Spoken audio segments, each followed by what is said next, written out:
We're talking with Coach Hollis. Coach, no power today. No power, yeah, that's exactly right. We had a little storm come through a minute ago. Well, it makes for an interesting day here. Of course, it's going to make you got practicing a little bit. Let's talk about the upcoming season, second season here at Vardaman. How's the summer been going for you? It's going good. Kids worked hard. You know, we've had a lot come out. You know, had pretty good attendance, about like we did last summer, and the kids really bought into it. I think after that last season, they saw how much the weight room and the conditioning helped us in certain games. So, you know, they really bought into it and have been working hard, and we're ready to go.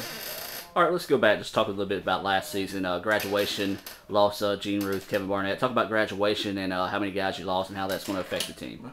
Well, we lost 11 guys and lost some good football players too. But you know, I really feel like we got some good ones back. You know, we're going to be real young at our skill positions, but I think we'll be talented there. And our linemen, we got most of our linemen back. Lost a couple guys, Wes Barker, Jordan Inman, those type guys that were good players that practiced hard, played hard. Wes, matter of fact, is going to help us this year coaching. He's going to be kind of like a student coach for us while they're going to school. So, but you know, it hurt us in the fact the number of people we lost, but we've actually got more this year than we did last year. So we've got right now about 32 kids on the team. So I think that's about 3 more than we had last year.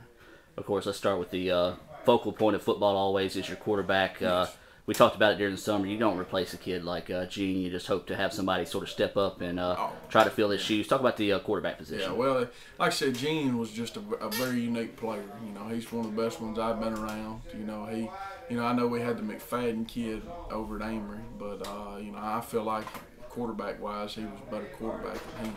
And I know he could command my team any day. But he's a good player. He's gone. But we've got 2 guys that really have come on. Austin Spann, Coach Spann's son, has come over. He transferred here from Smithville. And so the Lord said, let there be light. But Coach Spann's son's here with us. You know, he's got a pretty good arm, can throw it well. He's not as mobile as Gene was, but that's fine. You know, if we have to throw it more, we'll throw it more, and we're probably going to have to. And so I'm excited about that and that opportunity. But we've got Cody Jenkins, another guy's a freshman, going to be a freshman, who I think may be in the same kind of mold as Gene Ruth, a real tough, roughneck kid that just enjoys playing and will hit you. And really, to be honest with you, going to be a freshman, he ain't scared of nobody. So that we got, and I don't feel like he'll be scared of anybody we play either. All right, Coach, let's talk about the running back position. How are things shaping up there and compared to last year and this year? Well, we're kind of lucky in that aspect. I've got 3 guys that I feel comfortable giving the ball to right now. And you know, we lost Xavier, played some running back for us and a little bit of wide receiver. But these guys we got right here, you know, I feel like they'll fill in his shoes real well and probably, hopefully, surpass the yards that he had. And you know, and if we got to do it in a combination, that's fine. Or if one guy steps to the front, that's fine. You know, those guys are versatile in the fact that you know, they can play our slot receivers. You know, we treat slot receivers as a halfback too. You know, a tailback guy, running back type player, kind of like your Percy Harvin's types. You play running back, receiver, and so on. Kind of tweeners is what we call them. But you know, we're really excited about those guys. All right, and who are those guys? We got Willie Lee, Bobo Whaley, and Chris Armstrong, all 3 backs. So, you know, we're really excited about those guys. The good thing about it is 2 of those guys are one of those guys is a junior, 2 of them are seniors. You know, they're experienced. They got a little bit of games under their belt, but you know, we're excited and ready to roll. All right, now let's shift to the wide receiver role. I know that's the thing you like to do last year was spread the ball out a good bit. Yes. Talk about your receivers this year and how things are shaping up there. Well, you know, like I said, we're going to be young. We've got probably going to have 2 freshmen, a sophomore, and a junior starting at receiver Friday night against Water Valley. So, but them 2 freshmen are, like I said, are talented kids. Dante Walker, Cody Jenkins, you know, can really go. They just got to get some games under the belt. Another guy, Octavius McKinney, we call him Pookie, but he's a good kid that works hard, and you know, he's a guy that can catch, and it's just a football player. You know, a guy that can play.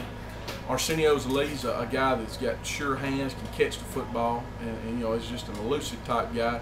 He may not outrun you in a 40, but he's what I like to call a football player. You know, a guy with a little bit of football savvy to him.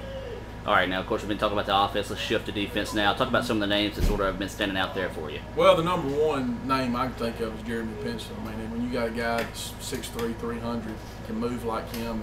You know, to me, he can control the line of scrimmage. You know, we've got another guy that we feel comfortable with, Steve Boyd, who was first year to play last year for us. I think in high school, it was his first year to play. But He's probably 5'10", about 230, and he sold out to the weight room in the off season and through the summer, and he's really gotten big, and he's getting to where he can last longer.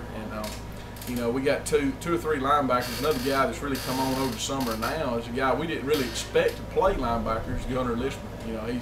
He's not a guy that's going to be really swooped in covers per se, but he can play and fill the inside for us. We got two other guys, Jamie Jenkins, Dwayne Armstrong, who played there last year.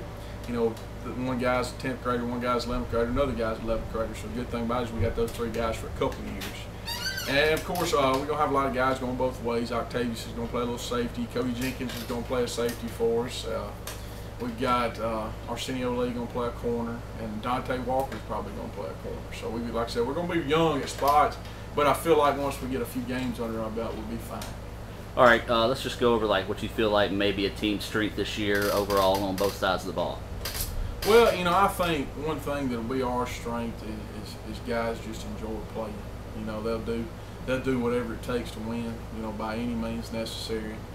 And that's a quality, the first quality I look for in the team. We may not have a guy like a Terrence Jones out there, a guy that can really play, but we've got a bunch of guys that can play well and play hard. And that's the biggest thing. We put pads on for the first time Saturday. It was so hot outside, but the kids, you wouldn't have thought it. They played as hard as they could ever play. If we can get guys to do that, I think that's going to be one of our strengths. All right, and of course, as always, with the positive goes the negatives. What do you feel like maybe a team weakness this season? Well, we got to get some experience. Get some games under our belt. Like I said, with them skill guys especially, those guys have got to, they play junior high football, but they really don't know what football is right now. Until they play Bruce or Calhoun City or East Webster on a Friday night, they really don't know what it's like. And I think that may be a little bit of a negative for us and something that we're going to have to overcome, but I feel like we will. All right, Coach, let's break down the region. Of course, Smithville and you are, according to GoreSports.net, fan poll. Y'all two are the two teams to beat inside the region play. Talk about the region, how you feel it breaks down. Well, one team, a lot of people ain't talking about that I'm talking about, and I'm telling folks to watch out for is Oklahoma. That's a team that's got athletes, and they got a guy over there I think can really coach football. Calvin Aldridge, he's a guy that can do it, and they're a team that I would watch at, that I've got my eyes on, that I think is very athletic and I think will be well coached. And Smithville, of course, they'll be good.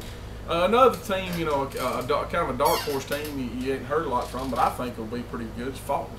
They're going to be, them kids play hard. It was amazing even watching them last year. I think we beat them, 40-something to 7, but I've never seen kids, even in that type game, play hard from start to finish. It's obvious they got their coach's respect. They respect their coach, and he does a good job with those guys. And that's another team I'd watch. And I've got a friend coaching in the region now, Trey Rollison. He's up at Thrasher. So there's lots of good coaches out there, and be lots of good football teams. All right, Coach. Just overall final views of the season, and maybe a chance to give a shout out to the fans. Well, we're ready to get started. Anytime you say football, it gets everybody going, especially around Vardaman. We hope everybody in Vardaman, as usual, comes out to support us and, gets behind some of these young guys and gets them going and show them what Vardaman football is all about. And we welcome everybody, especially on the 27th. I hope everybody in Calhoun County is here. Like I said last year about Calhoun City, we play Bruce. I hope everybody's here watching us and get to experience a great football game.